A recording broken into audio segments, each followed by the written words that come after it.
room. We now have our last presentation before we go into the breakout rooms, and I'm sure you're all excited about being able to talk a little bit more about the topics we've already covered. And now I'd like to pass over the floor to Nenad Jukic, Professor of Information Systems, who will be speaking tonight with Benjamin Korralus Arnold, a 2012 graduate, data science lead from Mintel Futures, and adjunct professor here at the Quinlan School of Business. They'll be speaking tonight on how our prioritization of data privacy may actually be hurting us. Thanks, Colleen. Hey, Nenad, you're on mute. And I already did have my lecture here. Oh, well, we're done. That was it. You missed And that's all I had to say. All right, so welcome. My name is Nenad. This is Ben. And our topic today that we will discuss in a counterintuitive way, because that seems to be the topic of the night, is data mining and data privacy. And I also think we will give a really good example of a devil's advocate, but not a troll at the same time, right, as we discuss our topic. So I would like to first start, I'd like to give a maybe 2-3 minute introduction to these topics, because these terms, data mining, data privacy, people think they understand them, but I think they deserve a little bit of introduction. And then I will engage in discussion with the best data scientist that I know personally, which is Ben here. All right. So what is the point and what is the role of data mining? The role of data mining to explain the story that the data is trying to tell us. And of course, we don't have hours here to get into nitty-gritty of it. So what I thought of doing is to illustrate how data mining works by using an analogy of a picture. So as we all know, picture can sometimes tell a story much quicker than a bunch of sentences, and so can also data and data mining. So I was wondering if our host would allow me to just show you one picture. Is that okay? I hope it is. Yes. Can I share a screen? Yes, thank you. All right, so I'm going to share a screen. All right, I hope you can all see this picture. Can we all see it? I'll give it one more shot. All right, how about now? Yes? Ben, I'll rely on you. Can you see this picture? Yes, yes, yes. All right. So this picture is a bunch of pixels. A photograph is composed of pixels, which is, within a regular photograph, you have millions of little dots that then form a picture. And actually, I deliberately scrambled a couple of photos and threw it here. So when you watch these pixels in a kind of a disorganized way, you can't tell what's happening here. I mean, no one can make out what's here, right? So then in the next picture, I actually took out everything that belongs in a different picture. And now I'm just showing you pixels from the picture that I will show at the end, except that it's still disorganized. But maybe some stories finally starting to form. Maybe you see some sky, some water, but you still can't say what's going on. Now I'm going to put the data in a correct order, and now the story is getting clearer. Now we see there's sky above, water below. And now when I collected all the data, now you see a picture. All right, here's a picture, and you see a boat, I hope. You see some water, you see some sky, you see some vegetation, etc. So now we have to take this analogy in the direction of data. And for that, I'm going to use example of Amazon. Imagine that this is not a picture of pixels, but a bunch of data from Amazon, where data that's in corner here, where you see water, indicates all the people that are currently buying apparel. And data in the sky indicates all the people that are buying electronics. And data, let's say this rock indicates people that are buying some apparel and some electronics. And then, I don't know, if you can see this boat, there's this little purple square on top of a boat. That's a very unusual segment of people that are now buying air conditioners on Amazon. All right, so that's basically what I wanted to show. But what I really want to focus on is what is the role and issues and rights of every individual pixel. So now here's my cool animation. We go from this to one dot. I don't know if you can see this little black dot here. And this dot illustrates one pixel that's here to form a picture. All right. And that, of course, is an individual. Right. So the first thing to note is that in data mining, data of one individual alone is very uninteresting. Nobody cares about one person and their data. What we care is how we put this mosaic together and what story does it tell us together. All right, that's a very important thing to understand. So the role of a pixel in data mining, or if you like, the role of a individual, is to help form a picture. Now, once there is a picture, such as the one I showed you, then we can identify trends, patterns, clusters, etc. And now another role for individual pixel, which of course in my analogy here means individual person, is where does that pixel fit into which pattern? Such as the patterns I mentioned before.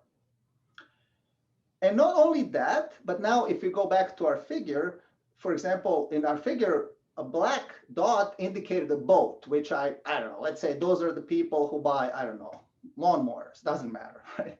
It's just some pattern.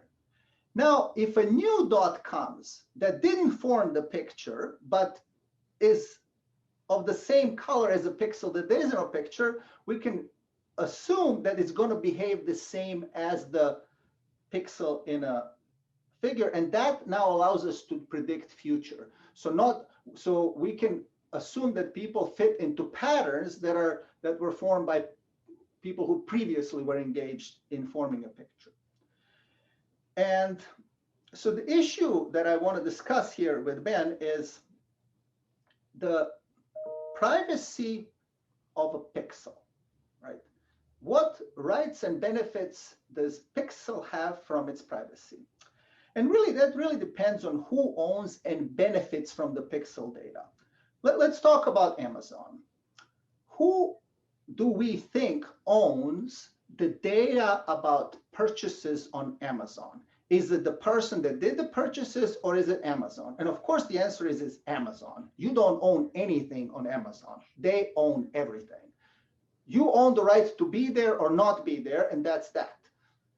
As you shop, you also leave massive trail of data. You have no privacy there. In relationship between you and Amazon, there is no privacy. It's the only privacy that exists is that Amazon, being a smart company, is protecting the privacy of your data from other people so they can stay in business. But between you and Amazon, there is no privacy, and they get all the benefits from it. You get to shop more if they use that data properly.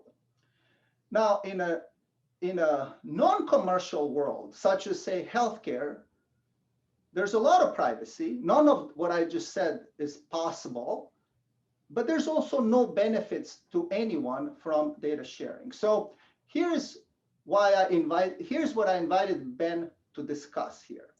I actually recently wrote an essay that appeared in a book about ethics in data science.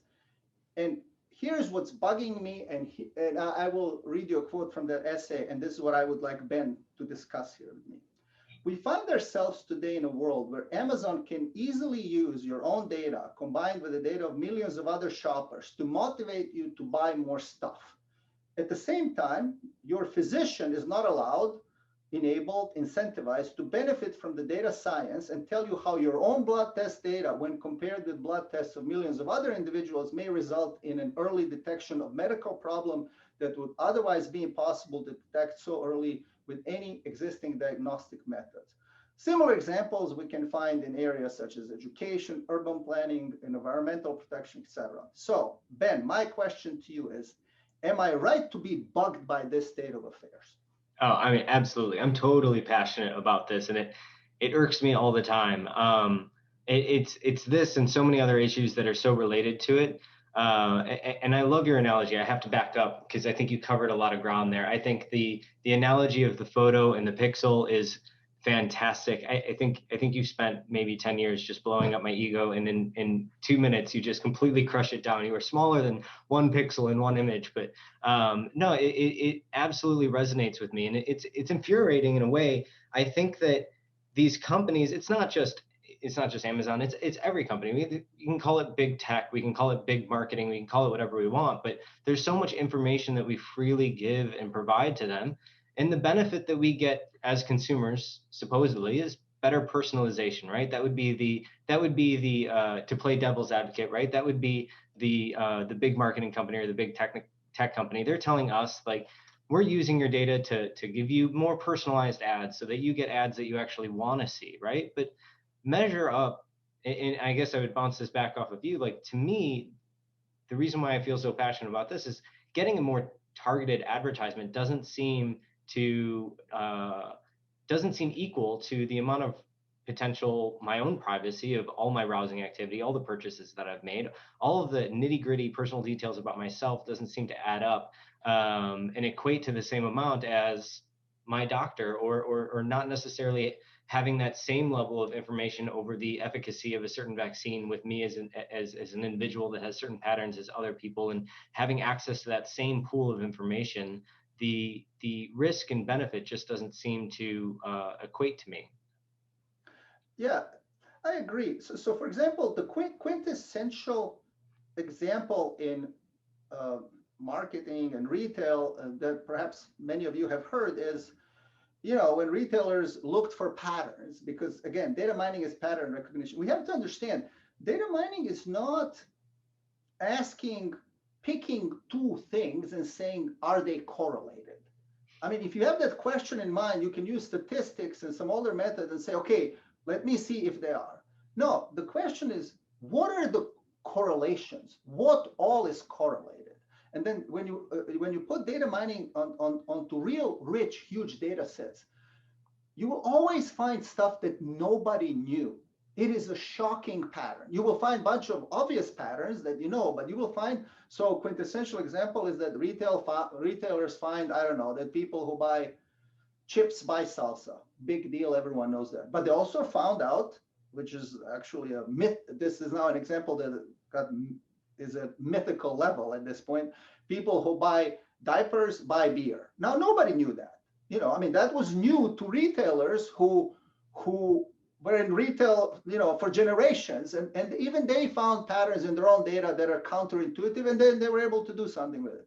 Just imagine how many patterns like that exist in medical, societal, environmental data about housing and stuff, where the data will tell you the truth that you didn't know, and then can be used for some good, rather than what's data science and data mining being used mostly for now is for profit enhancements. And look, we're a business school. I'm not against it, but I feel that there is broader aspect. And in these other issues, and healthcare I use because it's easy to understand, all of a sudden we throw these obstacles of like, well, HIPAA, we got to protect privacy. I am all for HIPAA, of course.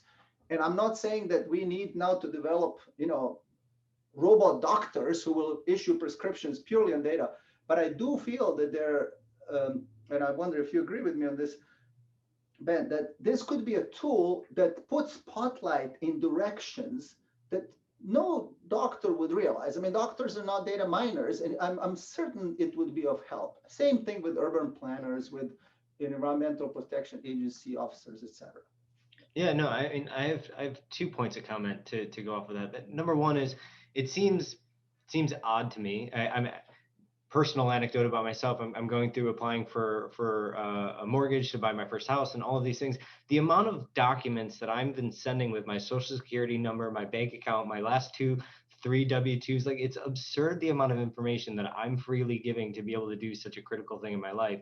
When, we look at the privacy that we experience in going to get a simple flu vaccine or to get a simple health checkup. And I think Nenad, you would agree with me. It's not that we would diminish the amount of privacy that's necessary for that. Like it's absolutely critical. It's absolutely informative, but critical to be protective of your personal information in a lot of situations. But it's this unrealistic burden that we place, unrealistic barriers that we place in this one particular asset of society, but for no real reason, it seems like that I can understand or that I can identify. You know, we pay with credit cards through everything. We're putting our credit card information down.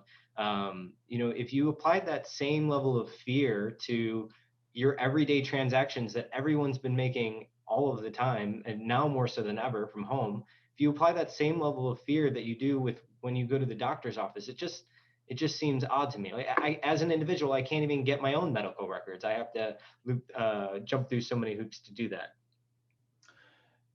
Yeah, exactly. I mean, I feel that in some areas, the privacy is being used more as and thanks for the 5-minute warning, as a red herring, as an obstacle. Look, I mean, again, let's stick with healthcare data. And once we go to our breakout room, we can really expand this to examples in, say, student loans or urban planning. I certainly have different things to discuss. But, you know, I value my privacy, but I also trust my doctor. And I would really like my doctor to know more about me rather than less. And if my doctor looks at me just as a pixel, right, but not in the whole picture, I feel we're missing out on something. I'm convinced that combination of data science and medicine is a huge untapped potential. I mean, I would say criminally untapped, because look, we sit on data mining is very efficient when there's a lot of data, and you know, make no mistake about this. We're not the only country in the world, and actually Western society is not the only society in the world that collects data. I actually think that in future, there's going to be a lot of advances and a lot of discoveries coming from China. Yeah, well, not just China, but one anecdote. I mean, this was during. I mean, look at the ICD Code Revolution that happened. You know, I call it a revolution, but with the different acts that occurred about 5-6 years ago. You know, when we moved from ICD 9 to ICD 10 codes, we were years behind the rest of the world. I mean, the UK has had health information exchanges to track and optimize the proper routes for ambulances to get to their people faster, because they have that information, because they exchange that information between healthcare systems. And I'm sorry, Nana, I know I cut you off, but you know, there's another thing that you said earlier on, in that, you know, doctors aren't data scientists. And I don't want to say that it's not that doctors aren't data scientists. In my opinion, it's actually that doctors are busy, dealing with this every single day. They're dealing with the immediate problem at hand. Yeah. And instead, we need to enable a group of people to help support them and give them more information and better information.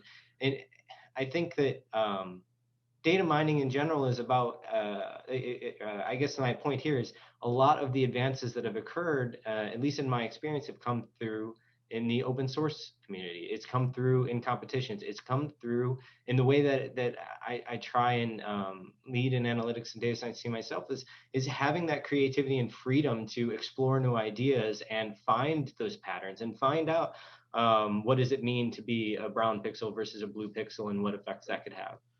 We only have 2 minutes remaining, so I'm going to finish with this thought. Doctors are not data scientists, nor should they, but also Amazon marketing professionals are not data scientists. I mean, you can use data science as a black box.